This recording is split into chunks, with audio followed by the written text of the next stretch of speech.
नमस्कार, आप देख रहे हैं BDF न्यूज। 5 राज्यों के कुख्यात गैंगस्टर लॉरेंस बिश्नोई का साम्राज्य इस कदर फैला हुआ है कि वो बेशक जेल की काल कोठरी में कैद हो, लेकिन बावजूद इसके उसके गैंग के गुर्गे रोजाना किसी न किसी वारदात को अंजाम देते हैं। और ये सिर्फ एक राज्य तक सीमित नहीं है, बल्कि कई राज्यों में इनका आतंक फल फूल रहा है।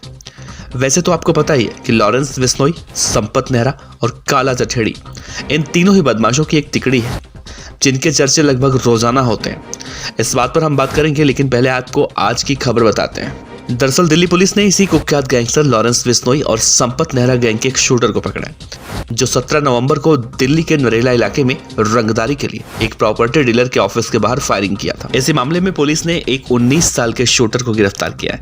आरोपी की पहचान लॉरेंस बिश्नोई संपत नेहरा गिरोह के सदस्य नवीन सिंधु के रूप में हुई है।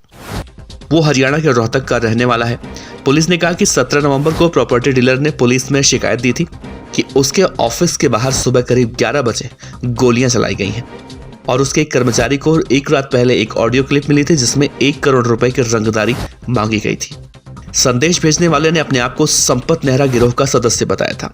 शिकायतकर्ता ने यह भी कहा था कि गोलीबारी के बाद उसके कार्यालय परिसर में 1 करोड़ रुपए मांगने वाला एक पत्र भी मिला था। इस मामले में इलाके के डीसीपी मोनिका भारद्वाज ने कहा है कि पुलिस ने 26 नवंबर को हरसुख मार्ग टी पॉइंट आरकेपुरम में सिंधु को पकड़ा और पूछताछ के दौरान सिंधु ने कहा कि वो और उसका साथी शुभम सुबह करीब 8:30 बजे नरेला पहुंचे। शुभम के पास पिस्तौल थी, वो शुभम से हरियाणा के सोनीपत में मिला था। डीसीपी ने कहा कि उस समय सिंधु को उसके गिरोह के एक अन्य सदस्य रोहित से व्हाट्सएप पर फोन आया, जिसमें कहा गया कि वो प्रॉपर्टी डीलर को एक मौका और देते हैं।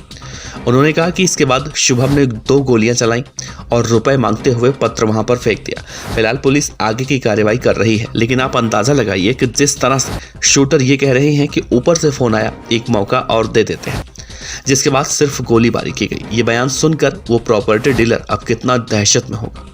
अगर ये शूटर समय से नहीं पकड़े जाते तो एक बड़ी अनहोनी हो जाती। इस मामले में दिल्ली पुलिस की जितनी सराहना की जाए कम है, क्योंकि समय रहते इन शूटरों के पकड़े जाने के बाद प्रॉपर्टी डीलर की जान में जान आई है। खबर अच्छी लगी हो तो लाइक कीजिए, सब्सक्राइब कीजिए, साथ ही बेल आइकन का बटन दबाइए BDF न्यूज की खबरें सबसे पहले देखने के लिए।